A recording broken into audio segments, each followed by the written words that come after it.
Bonjour à tous. Moi, mon topo sera beaucoup moins ambitieux. Je ne remonte pas au néolithique, à l'économie de la cueillette, ni à la mondialisation. Je vais parler tout simplement d'un territoire en construction, laborieuse mais porteur de sens, qui est le territoire métropolitain. Ça ne vous a pas échappé que ça ne va pas de soi. Et le travail que je vais vous présenter est un travail que nous avons conduit au niveau du Conseil de développement pour essayer d'attirer l'attention des élus sur cette problématique importante du projet alimentaire, mais également de l'agriculture de ce territoire, qui est de l'agriculture forte, mais qui perd 900 hectares chaque année et qui bientôt risque de disparaître totalement de nos écrans. Alors on s'est engagé là-dessus. Vous savez, les conseils de développement sont des représentants de la société civile, donc en quelque sorte qui n'ont pas de mandat politique et qui devraient en principe travailler pour l'intérêt général, et, comme les politiques d'ailleurs, mais ça c'est une autre histoire.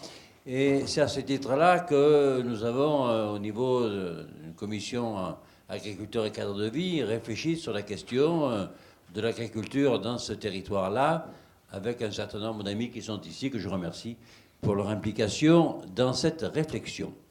Alors on s'était aperçu que l'élu délégué au conseil, c'était à l'époque la commission, la communauté urbaine de Marseille, était agriculteur.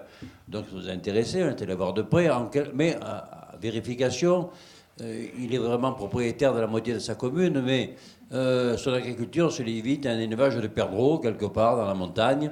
Bon, donc je ne suis pas certain d'ailleurs que la durée de vie soit exceptionnelle ou qu'il soit uniquement vendu aux producteurs locaux. Néanmoins, l'idée que nous avons conduite, qui nous a accompagnés, consiste à dire que si on ne prend pas la mesure des choses, si on ne prend pas de mesures pour préserver l'agriculture périurbaine dans ce territoire-là, eh bien, tout simplement, il n'y aura plus d'agriculture du tout.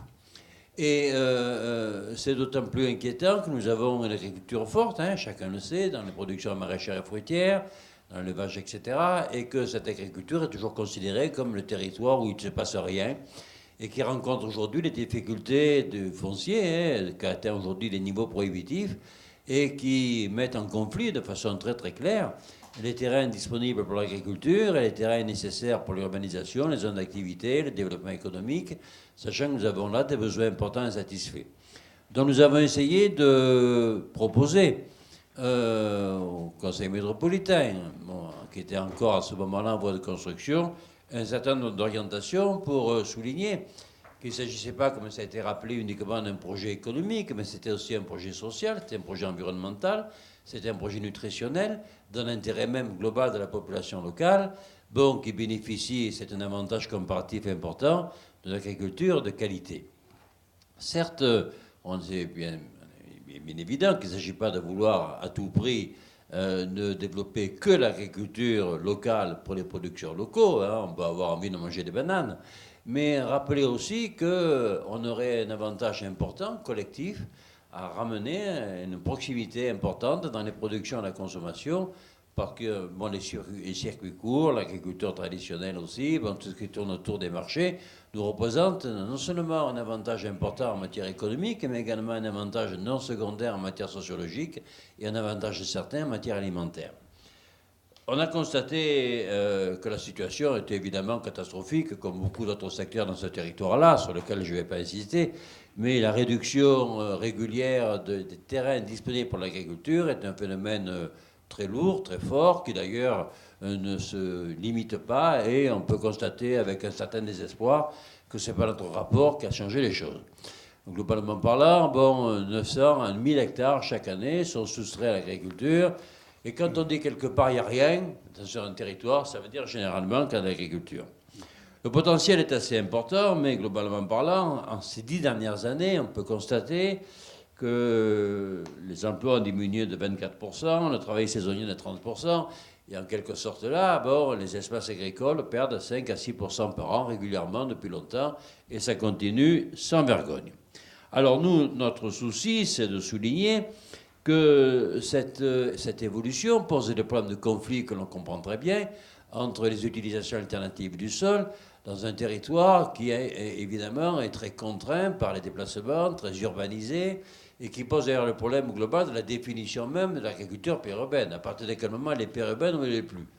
Alors, compte tenu de la proximité des systèmes urbains, compte tenu de la nature du paysage, compte tenu des caractéristiques climatiques, on dit que finalement, dans ce territoire-là, toute agriculture, quelque part, avait une dimension périurbaine. Et on n'en parle plus. Autrement, on ne s'en sort pas. Et dans ce système-là, bon, on a bien rappelé les pressions incroyables que subit cette activité par rapport à un système économique qui n'est pas terrible. Hein. Aujourd'hui, on a une situation assez compliquée. Le solde migratoire est négatif. Les productions industrielles perdent à elles-mêmes un nombre d'emplois considérable chaque année. Bon, l'agriculture devient une activité tout à fait marginale. Les activités tertiaires deviennent tout à fait prédominantes dans les services de toute nature.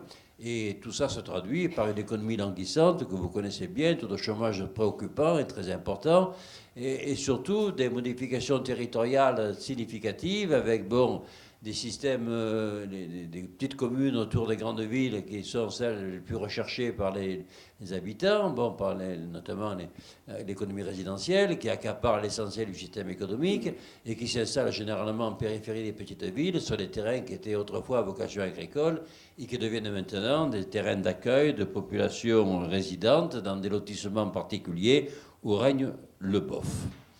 Alors, nous, dans cette optique-là, on a essayé de souligner que cette agriculture de proximité portait du sens. C'était rappelé à l'instant au niveau international, au niveau mondial. Au niveau local, c'est tout à fait vrai. Tout à fait du sens, bon, parce qu'elle permet, bien entendu, de nourrir un projet alimentaire local. S'il n'y a pas d'agriculture, il n'y a pas de projet alimentaire local. Or là, on a la chance d'avoir une agriculture très très forte.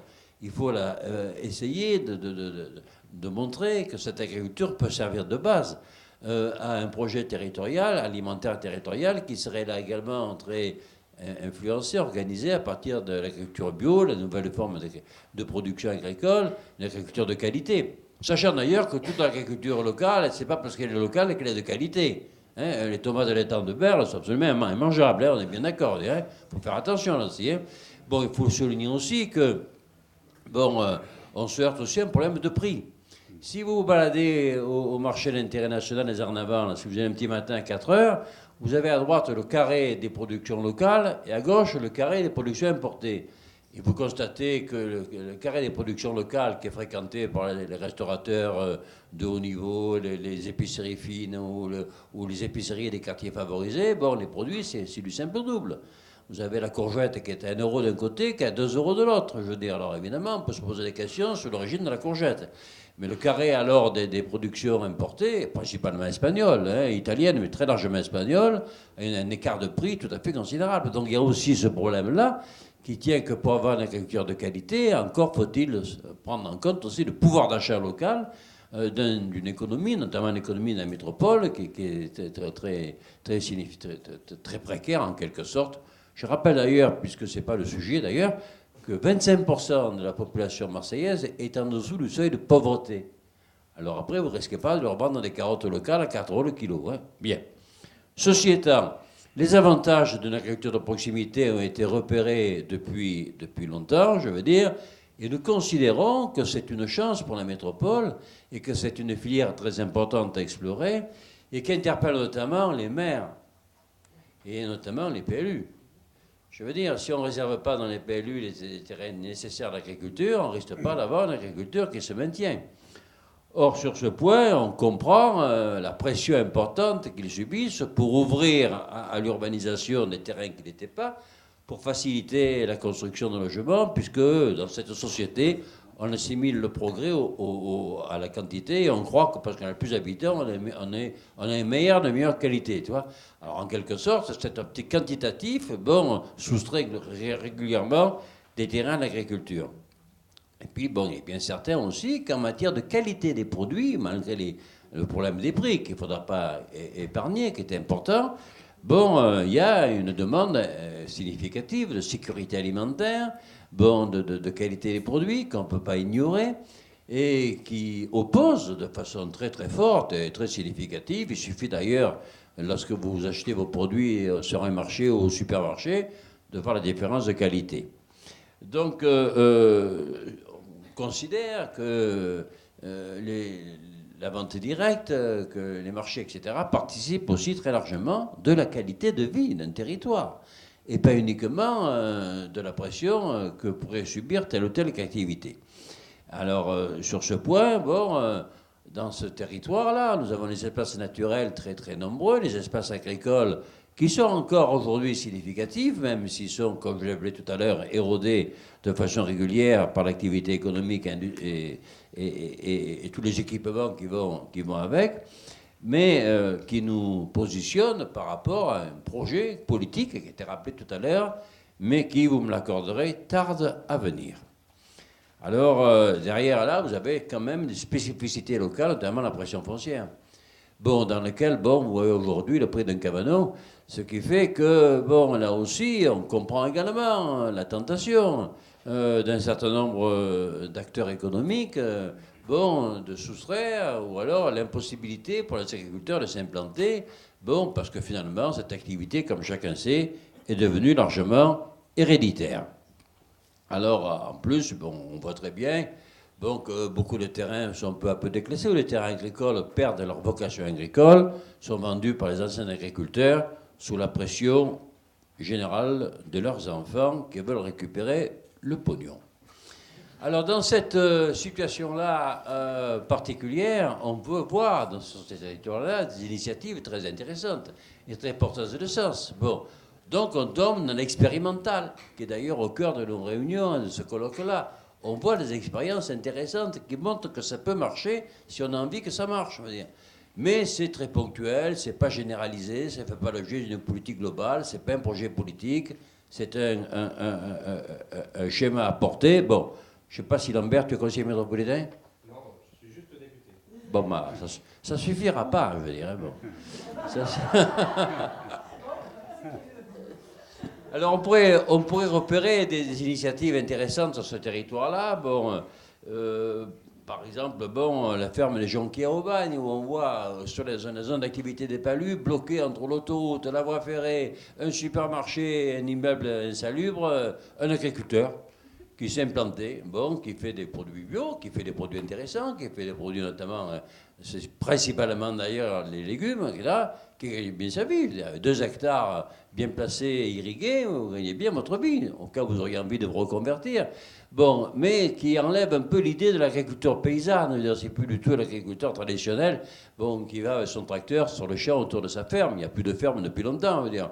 Alors, suivant son niveau de vie, il arrive en Mercedes ou en 2 chevaux, mais globalement parlant, c'est toujours l'idée d'une agriculture de la mobilité. C'est plus du tout l'aspect traditionnel que l'on pourrait avoir de l'agriculture. Alors, là, au Jonquier, à Aubagne, il y a un couple comme ça qui a été installé, d'ailleurs, avec l'aide de la communauté urbaine, la communauté d'agglo d'Aubagne, qui montre bien qu'il peut y avoir des installations dans des terrains, bon, qui auparavant n'étaient pas destinés à cette activité. On a également le domaine des Tousses à Marseille. Je ne sais pas si ça en est, là. Charles Lardic, il est où? Il ne sait plus. Où ça? C'est avancé ce truc-là ou c'est toujours pas? Comment? Je ne sais pas où on en est. Je sais pas où on en est. Bon, ça veut dire qu'on en est au point zéro.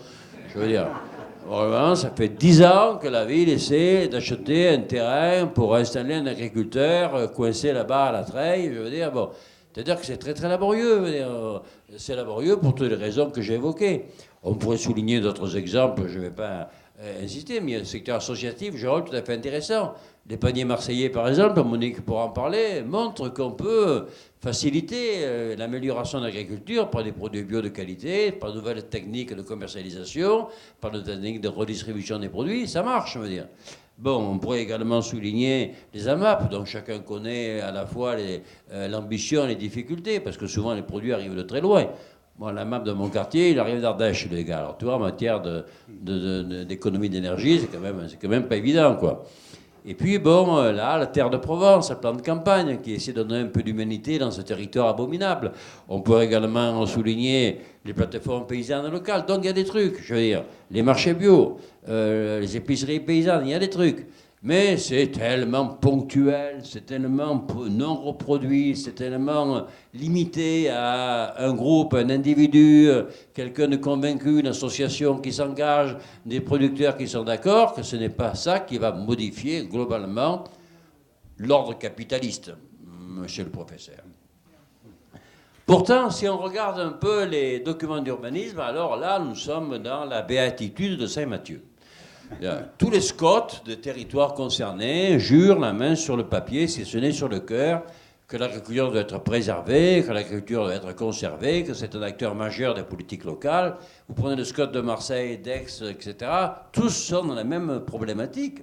C'est-à-dire, il y a quelque part quand même une prise de conscience, qui n'est pas secondaire, de la qualité de l'agriculture par rapport au développement économique territorial. Tous les territoires l'expriment. Tous les PADD le prennent en compte. Mais c'est du discours, pour l'instant.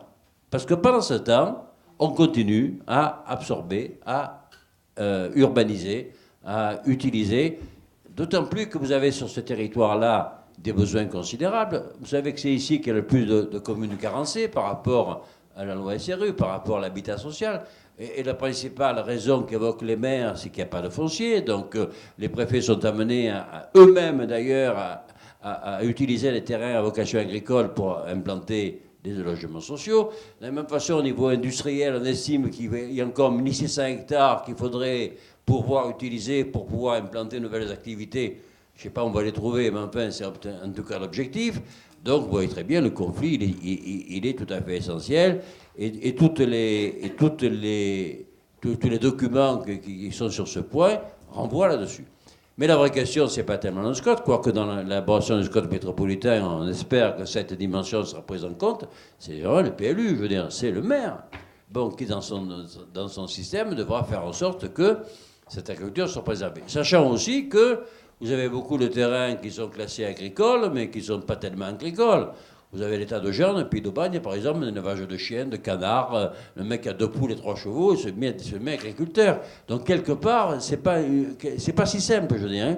Il faut arriver à trouver un système agricole qui soit adapté, globalement, à la demande par rapport au niveau des prix, à la localisation par rapport au déplacement, bon, à l'alimentation par rapport à la qualité. Tout ça, ça fait un vrai projet politique qui a été évoqué à l'instant et sur lequel je ne vais pas revenir, mais vous comprenez très bien que ce n'est pas uniquement un problème d'agriculture au sens classique du terme, c'est un problème foncier, qui est encore beaucoup plus grave, beaucoup plus compliqué et beaucoup plus difficile.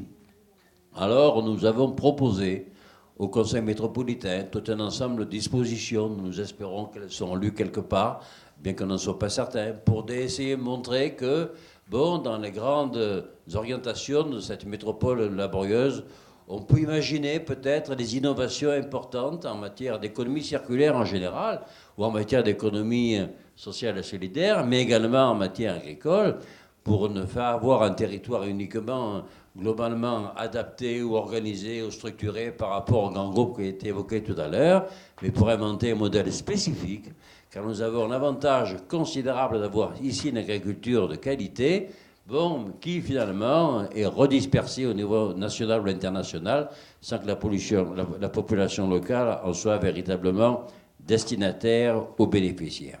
Derrière, évidemment, vous avez tout le problème du foncier, tout le problème de l'industrie, tout le problème des déplacements, tout le problème de la mobilité. C'est un élément parmi d'autres.